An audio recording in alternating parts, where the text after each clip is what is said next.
Good morning, YouTube. Happy Hallows Eve. Ooh. If you could see, I got my Nightmare Before Christmas and I have my little horns. Maybe I'll keep it on for this video. Ooh. So, thank you for watching. This is the second video to my Psych series, and today we'll be discussing anxiety. And this is everything. In a brief nutshell, anxiety disorder, symptoms, how one gets anxiety, and then now what, right? Okay, so anxiety, okay, so sometimes we get nervous, get that little bit of nervousness whenever we do something. Remember back in grade school, presenting a report in front of the class, okay, and oh my God, what if somebody makes fun of me? Okay, that, is a distressing situation, okay? Because we have good stress and bad stress, right? So good stress is eustress. Not so good stress is distress, okay? And so, after you read your paper, you give your presentation, then you're chilled, right? You're calm. Okay, you can decompress, all right? Now, when the anxiety keeps going, becomes a chronic issue, and it starts crossing over into other areas of life, right? Personal life, your work, anything like that, then it becomes I don't want to say chronic anxiety, but then it becomes more problematic. And that's where you see people like me. Does it mean it's a bad thing? Absolutely not. Okay, so per the DSM, which is our mental health Bible, so to speak, okay, anxiety is described as a series of symptoms, okay, usually occurring all at the same time, of fidgetiness, worry, or constant worry, or like you're constantly worried about everything, okay, racing thoughts, and sometimes too with the racing thoughts, it's like these are back to back, okay, because of this whole platter of things that you're worried about, okay? It's like, well, what about this? What about this? What if this happens? It just continues on and on and on, right? Okay, you might get some heart palpitations or some tachycardia, so racing heart, okay? It's like bounding, okay? You may start to sweat. Again, with the fidgety, you might get some restlessness or some tremors or the shakes, okay? Some people get flushed. So these are some physiological symptoms as well. It's not just in our heads, as a majority of the non-believers of mental health are. You know who you are.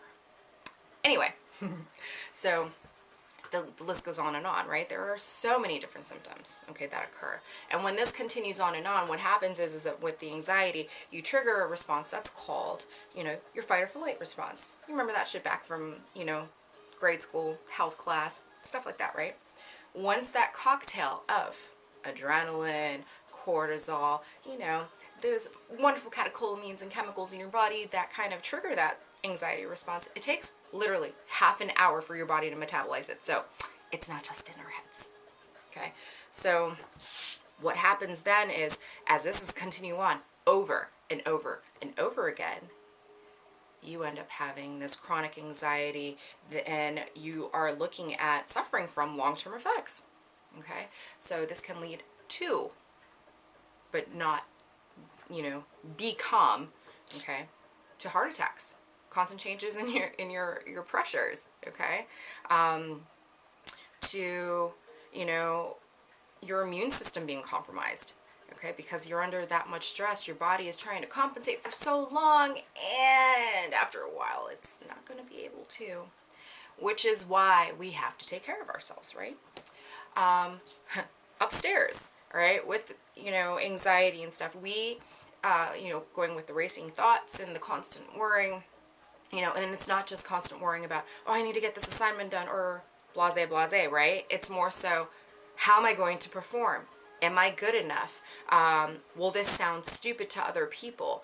And for those non-believers that feel that those with anxiety are just being stupid, oh, it's all in your head, it's much more than that, okay? Some people see, oh, you are, very diligent with your work. You pay attention to every single minute detail. you know, you seem to be well prepared when giving the presentation.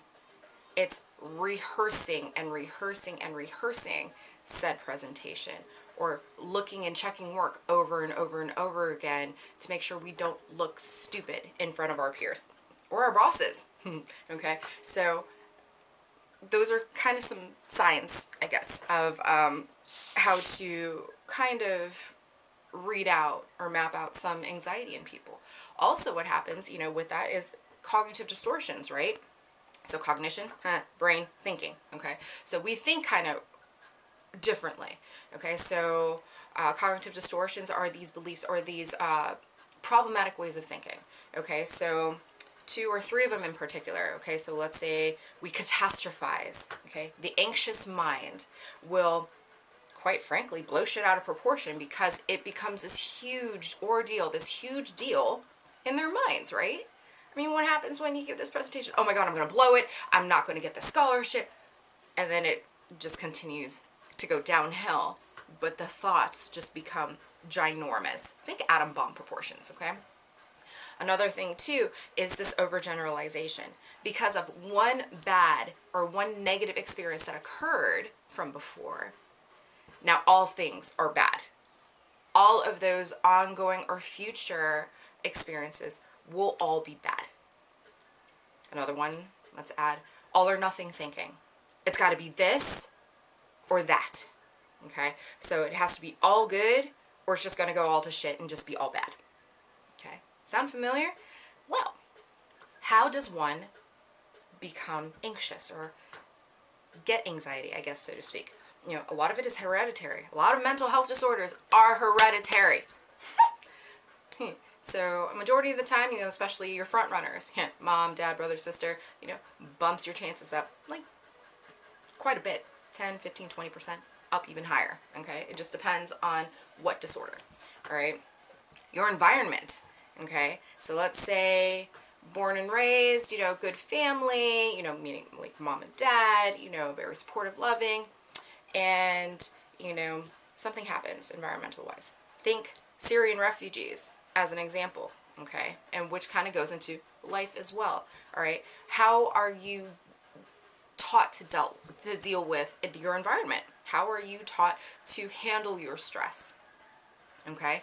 And so if you see somebody, your parent, pacing back and forth whenever they get nervous, and then that kind of resonates with you, and they, you know, you end up absorbing that anxiety, that continues to follow you through life, okay? Environment. And then, of course, with life's little mishaps, okay? So again, Syrian refugees, bombing, boo, you know. Let's say you lost both your parents. Let's say that you were unfortunately dealt, you know, cards with a series of unfortunate events, you know. As this continues on, that makes you afraid, okay? So this can lead to other, you know, anxiety or stress disorders, you know, like post-traumatic stress disorder, of particular phobias, okay? Those are some types of things that can happen, all right? And those will, you know, the more, I don't want to say advanced, but the more complicated, I guess, we can discuss later, okay? So with that, you have anxiety. Now what? All right. So if you're new to my channel, my first video for my psych series is how do you find your counselor? Okay. So take a look at that, you know, kind of watch that so that way you can find your perfect counselor. You know, if you prefer a male or a female, you know, what kind of therapies or modalities do they use? What is their experience working with said disorders? Are they licensed? Such like that, okay? So that'll be kind of explained in that other video. So basically what it is you find a therapist, okay? And you can speak to a counselor, a therapist, I mean, psychiatry, but that's more so getting into the medication realm, okay? Sometimes anxiety can be that big that medication may be used. That's okay, okay? If it allows you to, or if it helps you enough to get the edge off to where you're not scrambling and you can feel a little bit more balanced to take in the therapy, that's okay. It doesn't mean you're weak. It doesn't mean it's a crutch or anything like that. This is an adjunct. This is a tool that helps you, okay? And so basically what happens is an oldie but a goldie that has a lot of evidence-based treatment and reviews, you know, cognitive behavioral therapy. I am the branch off of that of REBT. It's okay though. I'm integrative. It works, okay? Becomes more tailored, okay? So cognitive behavioral therapy, okay? Change the way you think and feel about something, ultimately changing a behavior, okay? So with any thinking errors, right? Cognitive restructuring, challenging the thoughts, and then behavioral activation, okay? So let's say, for example, with somebody that has post-traumatic stress disorder, okay? And so we're going to try and find the origins of anxiety. Nip that shit right in the butt. We're going to find these statements or the beliefs, the cognitive thinking errors, okay, that kind of keep you stuck in that anxious mindset.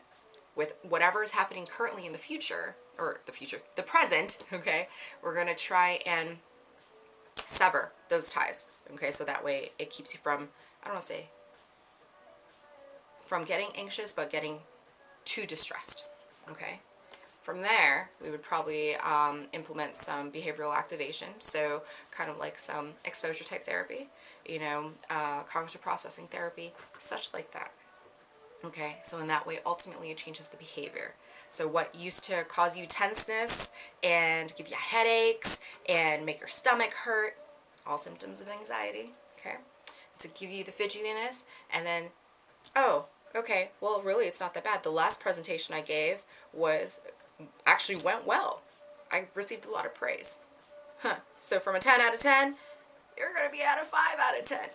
How much more effective would you be doing your job, thinking, being able to focus when you're at a 5 out of 10 with a little bit of stress versus a 10 out of 10? That's like realm of like anxiety, panic disorders or panic attacks, okay? So with that also too, your therapist will talk to you about coping strategies, right?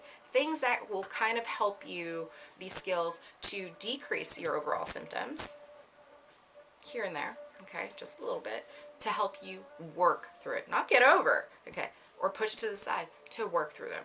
Some coping skills kind of, you know, will allow you to distract yourself just a little bit, but that's okay. Kind of give you your brain a little mental break, and that way, when you're de-escalated a little bit, you can continue driving on, okay? And activities. It's not just mental health, it is whole body, okay? So partaking in activities, going out for a walk. Hell, it's raining and crappy outside, so why not do some yoga, some meditation, okay? Reading a book, playing your 10 minutes of Candy Crush, okay? Those are some little things there, you know, that you can do to kind of take that time and kind of focus on yourself, okay, while you regroup.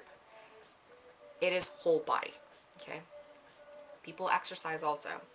Has a difference in mood, okay? People achieve that nice calming sense, okay? So hopefully this kind of helps you understand what anxiety is, what to kind of look for with regards to some thinking errors and how these are attacked, so to speak. All right, so stay tuned for my, you know, video 3 in my Psych series. All right, and thank you for watching. Watch, live, subscribe, and share. Okay, live. Like.